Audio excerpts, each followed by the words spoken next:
నిన్ను నువ్వు చూసి అతిశయపడకు, నీ విశ్వాసం చూసి నువ్వు అతిశయపడకు.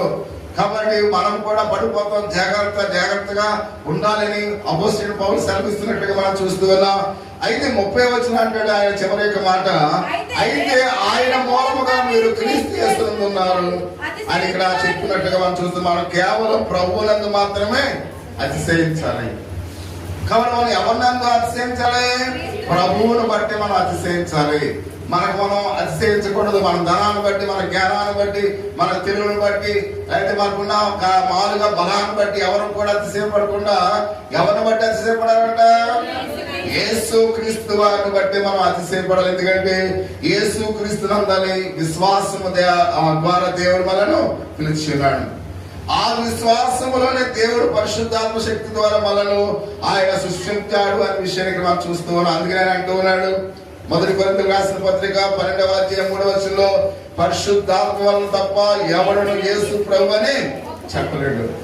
కాబట్టి పరిశుద్ధాత్మ దేవుడితో ఆయన చేసిన ఆ వాగ్దానం చేత తప్ప మనం ఎవరు కూడా ప్రభు అని మన నోటితో ఒప్పుకోలేము. ఎందుకంటే ఇప్పుడు దేవుని మందిరానికి వచ్చామంటే పరిశుద్ధాత్మ యొక్క సహాయం చేతనే వచ్చాం. అందుకనే మీరు ఆయన అంటున్నట్టు, ప్రియమైన వాళ్ళరా, మీరు విశ్వాసం ద్వారానే కృప చేతనే రక్షింపబడి ఉన్నారు.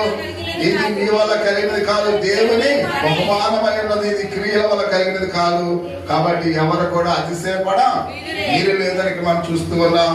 అంటే ప్రజలందరి కొరకు రక్షకుడు ఈ లోకానికి వచ్చినాడు. ప్రియమైన వాళ్ళరా, మనందరినీ కూడా రక్షించడానికి ఆయన ఈ లోకానికి వచ్చినాడు. అది దేవుని ద్వారా వచ్చింది ప్రతి ఒక్కరికి కూడా. అంటే ఈ రోజు మనం రక్షణ పొందామంటే కేవలం మనం బట్టి మనము రక్షణ పొందలేదు.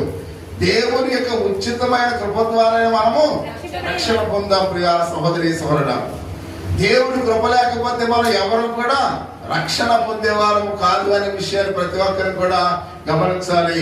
కాబట్టి ఈ రోజు ఇక్కడ కూర్చున్న వాళ్ళందరూ కూడా, నేను చాలా మంచి విశ్వాసం కాబట్టి ఇక్కడ కూర్చున్నానంటే నీ వల్ల నువ్వు ఇక్కడికి రాలేదు. వాళ్ళ నేను చాలా బాగా పాటలు పడతానండి, అందుకనే దేవుడు నన్ను రక్షించాడంటే నీ పాటల వల్ల నేను రక్షించలేదు. నేను వాక్యం బాగా చదువుతాను, ఆ వాక్యం ద్వారా నేను రక్షింపబడ్డానంటే నువ్వు వాక్యం చదువుతున్న బట్టి దేవుడు నిన్ను రక్షించలేదు. కాబట్టి నేను పరిచర్యలో అన్ని పనులు కూడా చాలా జాగ్రత్తగా చేస్తాను, అందుకే దేవుడు నన్ను రక్షించాడంటే. కాబట్టి ఆయన మనల్ని ఆ విధంగా రక్షించలేదు. ఎలా రక్షించాడు?